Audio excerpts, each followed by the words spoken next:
I've just finished this book by John Bunyan called The Pilgrim's Progress, and as I was reading it, I noticed this fascinating pattern, all to do with the songs that are in this book. Now, I'm not the first person to notice this pattern.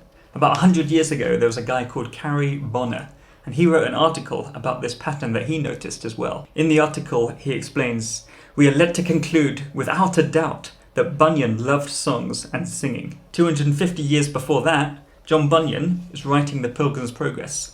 And he writes a story about a character called Christian, and it's an allegory of the Christian life.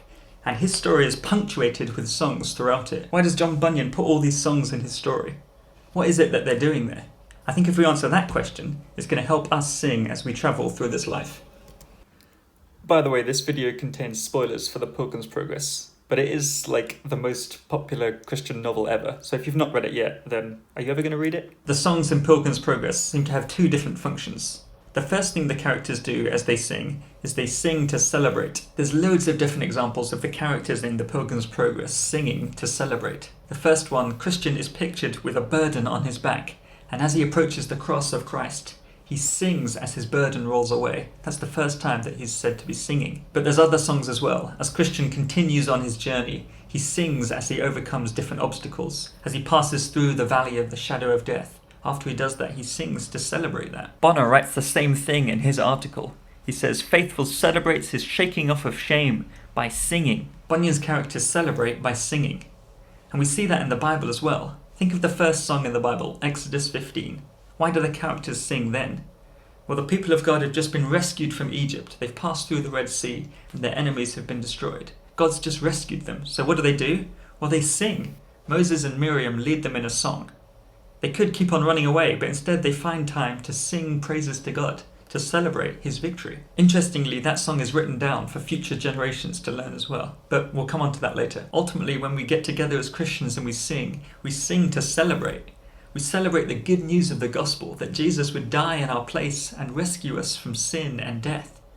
And we sing to celebrate along the way as well. We praise God for his faithfulness throughout our life. Towards the end of Bunyan's story, as Christian and his friend approach heaven, they're said to be singing then as well, and they use words from Revelation. Revelation pictures God's people gathered around his throne singing for all eternity, singing his praises and celebrating the work that he's done through Jesus. So Christians sing to celebrate, but there's a second reason that the characters in The Pilgrim's Progress sing, and that is they sing to commemorate. Like I said, The Pilgrim's Progress is a story that's punctuated with songs. Throughout the story, Christian has to overcome many different hurdles in his Christian life. And the pattern that I noticed is often those songs come at the end of sections. So he overcomes an obstacle, and what does he do? Well, he sings. There's so many different examples. When he overcomes the hill called difficulty, he sings at the end of it. After escaping giant despair and doubting castle, he sings. Christian often has different conversations with people along his journey, and towards the end of those sections, again, he seems to sing. Here's the words to one of those songs. Notice it uses the word remember. In each of these songs at the end of sections, it's like he's commemorating an event. The singer is learning a lesson and he's passing it on as he sings. We find this kind of thing in the Bible as well. Think back to Exodus 15. Why is that song written down? Well, it's written down so that future generations can remember the Exodus and God's amazing rescue there as they sing that same song that Moses and Miriam and the people did. I'd argue that most, if not all of the Psalms are a similar kind of thing. They're songs that are written down to commemorate things and to help future generations learn as they sing. Certainly there are some psalms which are to be sung to help people remember.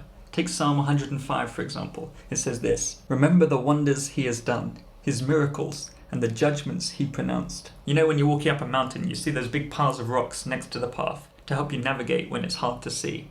Well, I think singing like this is like adding another rock to the pile. It helps you stay on track, but also helps those behind you as well. Another example is Psalm 78. It starts like this. "My people hear my teaching, listen to the words of my mouth. I will open my mouth with a parable. I will utter hidden things, things from of old. Things we have heard and known, things our ancestors have told us. We will not hide them from their descendants. We will tell the next generation the praiseworthy deeds of the Lord, his power and the wonders he has done." It's like this song is written down to help teach others. And you see that in the New Testament as well. In Ephesians 5:19 and Colossians 3:16, it talks about singing to teach and admonish your brothers and sisters. So it's really important that we sing to commemorate God's amazing acts in the past. Life is a journey, and we're pilgrims.